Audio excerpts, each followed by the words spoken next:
Welcome to the channel and welcome to the show. I wanted to address something today. There are some people online, well, it's mainly Jordan Peterson, who likes to go on about the Christian heritage of Europe and how Europe was founded on Christianity.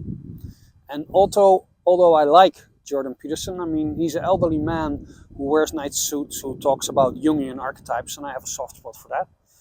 Or maybe that's just me still looking for a father figure of some sort. But I like the guy, but he's terribly wrong when it comes to the Christian heritage of Europe. The foundation of Europe is pagan. We are taught in school about these great philosophers like Socrates and Aristotle, like how their thoughts created the framework for the Europe we have today. But they somehow never mention their religion. We didn't know their religion, they weren't taught in school, so we just assumed they were Christian, right? No, they weren't. They were pagans.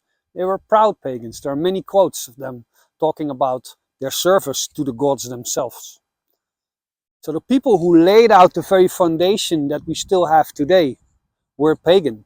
Pagan thoughts, pagan hands made this. And even still, the whole calendar today, I don't want to go on a too big a rant too early in the video, but the fact that we celebrate Christmas, that's actually just Yule dressed up as Christmas. The fact that we celebrate Easter and the church celebrate the resurrection of Christ, that's actually just the Ostara festival. Even the very fact that they do in the church like his blood, this wine is the blood of Christ, that's an old party tricks of the god Dionysius in Rome. So I always laugh when these Christians in America say, like, I'm not celebrating Halloween. That's a pagan festival. I mean, the whole religion is basically based on paganism. It's just paganism with a coat on. That's what Christianity is. I'm not saying that's bad. I'm just saying that Christianity had to do what it had to do to survive. But before I get on too big of a rant, what am I going to do? I'm going to give you a couple of examples of pagan stuff that we still do almost daily. I'm going to start with some things that if you're a regular viewer of the channel and you have affinity with paganism for a long time, you probably already know. And I'm going to like slide it up to more obscure things. Cultural habits that were founded and rooted in paganism. So you may think that paganism is just a bunch of LARPers in a field. You may think that paganism is just a fad. You may think that paganism was a long time ago. But it's actually still a part of our daily lives today. Okay, let's get into it. The first very obvious example might be the days of the week. Monday is named after the moon. Thursday is Thursday. Donderdag. Thursday is the Thor, or you say in Holland Donderdag, Donnerstag, Thunder Day. Each name is named after a god. Saturday is after the Roman god Saturn. Sunday is to worship the sun. Now, fun fact, the church tried to change that. They tried to name every day after a certain saint. And they tried really hard for a very long time, but they failed. People stuck with the old names, and that's why we're still saying the names of the ancient gods every time we name the days.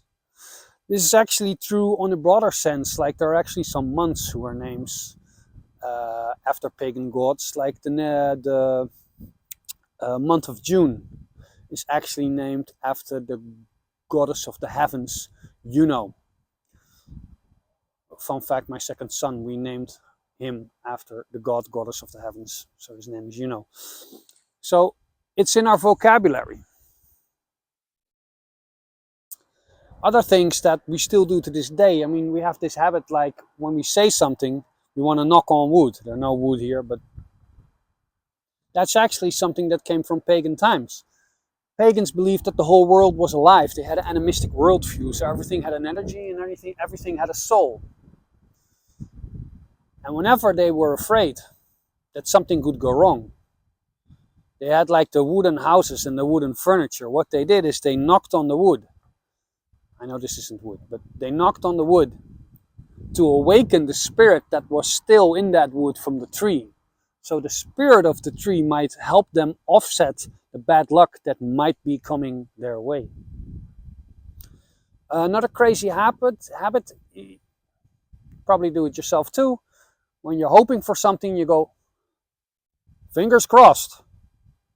That's actually a custom from pagan times, because long before the Christians arrived, the native Europeans were already worshipping crosses. But it was more of a cross like this, not a cross like this, because that's an out of balance cross. This is the rune Gebo, partnership. So when you cross, you have a point that the good spirits can focus their energy on. So when they said, okay, I'm going to keep my fingers crossed, meaning that I will make my own little Gebo and hope that this will bring me something good, that this will be a perfect partnership, that everything will come together. Now, another crazy thing that came back from pagan times, when we yawn, we put our hand in front of our mouth. It was an old pagan custom. Because back in the day, we used to have really high infant mortality. Now, that was probably true to bacteria, but we didn't know of bacteria back then. So the doctors noticed that there was a very high infant mortality, and they noticed that the kids, when they yawned, they didn't put their hand in front of their mouth. So they said, listen, probably what's happening is the baby's yawning and there's a spirit coming into him, and that's what's making him sick. So that's why people still do this today, because in the olden days we were afraid that when we opened our mouth too wide, we were afraid that a bad spirit might come in and make us sick.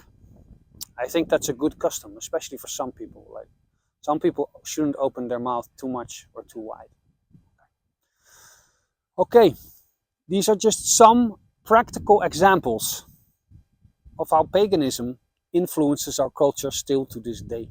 I hope you had a better understanding of this small video, and I'll see you all next week. If you like it, let me know. If you don't like it, feel also free to let me know, and I'll see you in a week of zit. Ga met goden.